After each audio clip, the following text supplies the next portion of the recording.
guys, welcome to a new episode of Beauty Beacons. Today we are going to talk about Georgiana Cavendish, also known as the Duchess of Devonshire.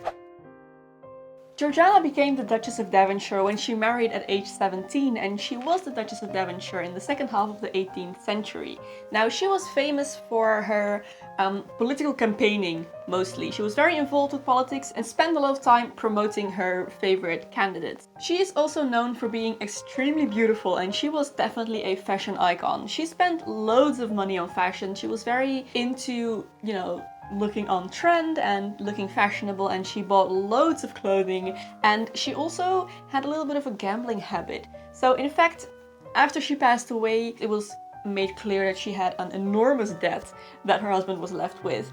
Georgiana led quite a dramatic life. There have been a couple of movies made about her. I can greatly recommend The Duchess with Keira Knightley, awesome movie. But there you can see she had quite a exciting love life, let's call it that. A couple of love affairs here and there. She was extremely beautiful, she captured many a heart, and she did go down in history as a true beauty beacon. So today I'm going to recreate her iconic look. I recreated this hairstyle from one of, I believe it was an etching of a portrait of Georgiana. This is the hairstyle that it ended up looking like. It's a little bit of a looser version of 18th century hairstyles that I've done before, like the Marie Antoinette hairstyle. It's a little bit more laid back, a little bit more, can you say natural, maybe, but still has those typical 18th century features, and the makeup as well. So let's start with the makeup. As always, I'm going to begin with a layer of foundation to even out my skin tone. And I'm going to go over with a very light concealer underneath my eyes to conceal my dark circles, but also on some other high points of my face, just to give the face an overall little bit of a lighter appearance. Okay, time for eyebrows. Now, I looked at a couple of her portraits and she has pretty prominent dark eyebrows, so I'm going to draw mine in a little bit using a couple of eyeshadow colors mixed together to form my eyebrow color, and I'm going to fill in my eyebrows to be a little bit more round than mine are at the moment. And then it is time for rouge. We are in the 18th century, so do not go light on this. I'm going to take a matte-ish red lipstick and apply this just with my fingers on my cheeks to create those typical 18th century apple cheeks. Loads of rouge. Don't worry, just go heavy with this. And I'm going to apply that on my lips as well, just dabbing it with my fingers to give a little bit of a natural look to the lips. So when that is done, all there's left to do for the makeup is to apply a layer of powder to make sure everything stays, set everything in place, and that is the makeup done. So moving on to the hair. Okay guys, we've done this before, 18th century, time to bring out the powder. So I'm going to start by separating out a section of my hair on the bottom and dividing this into two, and I'm going to start by applying a layer of hairspray and then going over with some powder. I'm just using flour as always. If you have something more suitable, feel free to use that. But I'm gradually going to take more sections and powder all of my hair.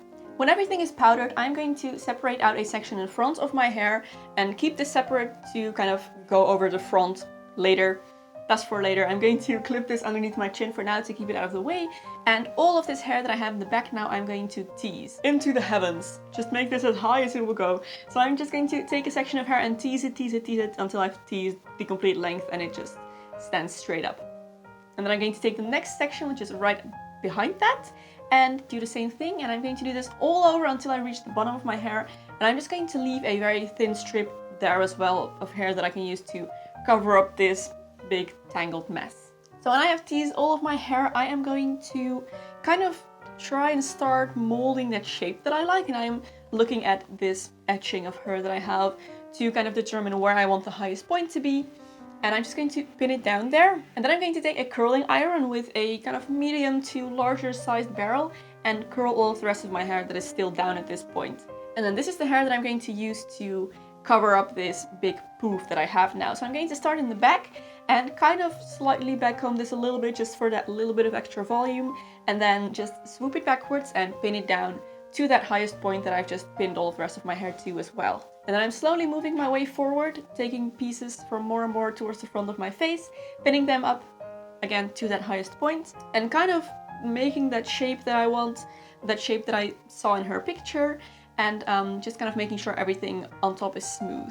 I found that the back of my hair was sagging out just a little bit, so I added a sock in there You guys know I always use socks with these 18th century hairstyles. I just took the one that I used to make my sock buns with, squeeze it and just kind of stuck it in there. It's not really secured or anything, just gives a little bit of extra security and height. And then I took this big bow that I have and I placed it right on top of all of those bobby pins. Not only does this hide the bobby pins really nicely, but it's also what she is wearing in that picture. And bows are so 18th century, so you can never go wrong with bows.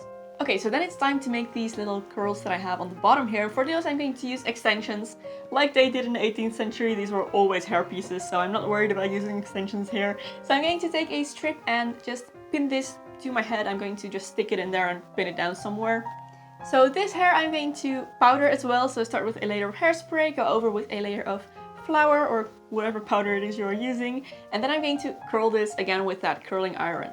And this time I'm going to hold the curl and kind of shove a few bobby pins in there just to make sure that this really holds shape and is formed into that typical 18th century curl. So I'm going to do that twice on that side, and then I'm going to take another strip of extensions to use on the other side. And this I'm going to powder as well and then just curl, but this time I'm not going to make that little spiral curl thingy, just let it go. And then when you are done, you should end up with something like this. And there is your Georgiana Cavendish look all done. So I really hope you enjoyed this video, guys. If you did, don't forget to give a thumbs up and subscribe to my channel for more Beauty Beacons videos.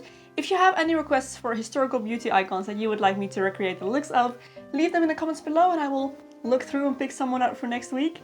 And thank you so much for watching, and I will see you very soon in my next video. Bye!